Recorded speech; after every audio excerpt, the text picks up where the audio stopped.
Assalamualaikum warahmatullahi wabarakatuh. Perkenalkan, nama saya Salsabila Hayati dari kelas 1A program studi Tadris Bahasa Inggris. Di sini saya akan menceritakan sedikit sejarah tentang perkembangan bahasa Indonesia. Video saya berjudul Bahasa yang Satu, Bahasa Indonesia. Nah, setelah kemerdekaan Indonesia, tepatnya pada tanggal 18 Agustus, bahasa Indonesia diakui secara yuridis atau secara hukum dan sah menurut pemerintah, dan juga secara sosiologi atau bisa dibilang dalam penerimaan masyarakatnya itu bahasa Indonesia telah resmi diakui pada Sumpah Pemuda tanggal 28 Oktober 1928. Hal ini juga sesuai dengan Ikrar ketiga Sumpah Pemuda yang berbunyi, "Kami putra dan putri Indonesia menjunjung bahasa persatuan bahasa Indonesia." Nah, bahasa Indonesia itu sendiri berasal dari bahasa Melayu, yang mana bahasa Melayu mulai dipakai di kawasan Asia Tenggara sejak abad ke-7. Adapun bukti-bukti yang menyatakan itu adalah dengan ditemukannya prasasti. Misalnya di Palembang ada kedukan Bukit Berangka tahun 683 Masehi dan juga Talang Tua Berangka tahun 684 Masehi. Juga di Bukit Barat ada kota Kapur Berangka tahun 686 Masehi, dan di Jambi ada Karang Birahi Berangka tahun 688 Masehi. Prasasti-prasasti itu bertuliskan huruf Pranagari berbahasa Melayu kuno. Nah, bahasa Melayu menyebar ke pelosok Nusantara bersamaan dengan penyebaran agama Islam. Bahasa Melayu makin kokoh keberadaannya karena mudah diterima oleh masyarakat Nusantara.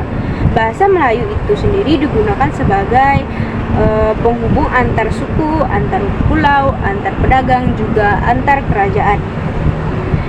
Perkembangan bahasa Melayu di wilayah Nusantara memengaruhi dan mendorong tumbuhnya rasa persaudaraan dan rasa persatuan bangsa Indonesia. Oleh karena itu, para pemuda Indonesia yang tergabung dalam perkumpulan pergerakan secara sadar mengangkat bahasa Melayu menjadi bahasa Indonesia dan juga menjadi bahasa persatuan untuk seluruh bangsa Indonesia.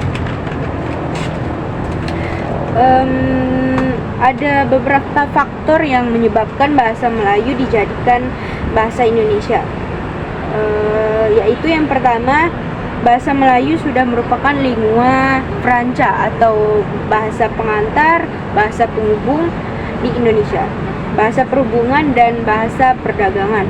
Yang kedua, sistem bahasa Melayu itu sederhana, mudah dipelajari, dan karena dalam bahasa Melayu tidak dikenal tingkatan bahasa, misalnya dia ada bahasa kasar atau bahasa halusnya. Terus yang ketiga, dari suku Jawa, suku Sunda, dan suku-suku lainnya itu dengan sukarela menerima bahasa Melayu menjadi bahasa Indonesia sebagai bahasa nasional. Yang keempat atau terakhir, bahasa Melayu itu mempunyai kesanggupan untuk dipakai sebagai bahasa kebudayaan. Nah, ada beberapa peristiwa penting dalam perkembangan bahasa Indonesia. Yang pertama itu pada tahun 1901, yang dimana disusun ejaan resmi bahasa Melayu oleh Charles Arian van Ophuijsen dan dimuat dalam kitab Logat Melayu.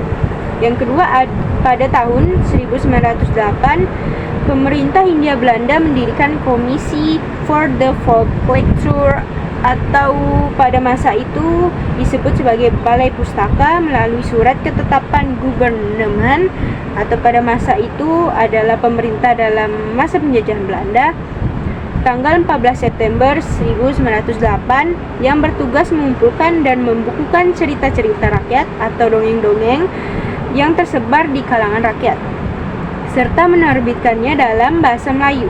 Setelah diubah dan disempurnakan, kemudian pada tahun 1917 diubah menjadi Balai Pustaka. Yang selanjutnya, pada 16 Juni 1927, Djajah Datuk Kadjo menggunakan bahasa Indonesia dalam pidatonya. Hal ini untuk pertama kalinya dalam sidang Volksraad, atau pada zaman itu disebut sebagai Dewan Perwakilan Rakyat Belanda. Ada seseorang yang berpidato menggunakan bahasa Indonesia. Dan pada tanggal 28 Oktober 1928 secara resmi Muhammad Yamin mengusulkan agar bahasa Melayu menjadi bahasa persatuan Indonesia. Selanjutnya juga pada tahun 1933 terbit majalah Pujangga Baru yang diasuh oleh Sultan Takdir Ali Shah Bana, Amir Hamzah, dan Armijin Panik. Pengasuh majalah ini adalah sastrawan yang banyak memberi sumbangan terhadap perkembangan bahasa dan sastra Indonesia. Pada masa Pujangga Baru ini, bahasa yang digunakan untuk menulis karya sastra adalah bahasa Indonesia yang dipergunakan oleh masyarakat dan tidak lagi dengan batasan-batasan yang pernah dilakukan oleh Balai Pustaka. Ada banyak lagi sebenarnya peristiwa penting dalam perkembangan bahasa Indonesia. Mungkin hanya itu saja yang dapat saya sampaikan untuk video ini. Untuk kurang dan lebihnya mohon dimaafkan. Sekian dari saya. Wassalamualaikum warahmatullahi wabarakatuh.